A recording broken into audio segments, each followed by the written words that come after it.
ആളുകളുടെ മുമ്പിൽ, അസുരജന്മങ്ങളുടെ മുമ്പിൽ ഏതെങ്കിലും ഒരു സ്ഥാനം കിട്ടാൻ ഇസ്ലാം വിമർശനമാണ് ഏറ്റവും നല്ല പുതിയ മാധ്യമം എന്നറിയുന്നവർ. ആറാം ക്ലാസ് വരെ ഞാൻ മദ്രസയിൽ പഠിച്ചു. അന്ന് പഠിച്ചതോത്തിട്ട് എനിക്ക് ലജ്ജ തോന്നുകയാണെന്ന് പറയാണ്.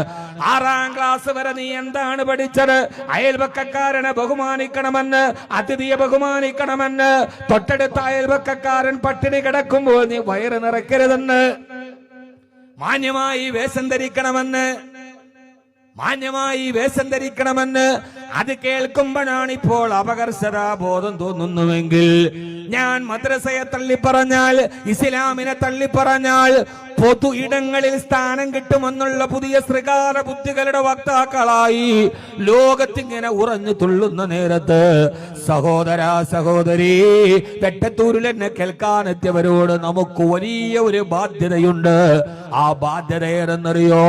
അത് ഈ പണ്ഡിതന്മാർക്ക് മാത്രമല്ല, മുഅ്മിനീങ്ങളെ, മുഅ്മിനാത്തുകളെ, എനിക്കും നിങ്ങൾക്കും ഒരു വലിയ ബാധ്യതയുണ്ട്. അത് നമ്മൾ യഥാർത്ഥ മുസ്ലിമായി, മുസ്ലിമിന്റെ അടയാളമായി നമ്മൾ ഈ ലോകത്ത് ജീവിക്കുക എന്നതാണ്.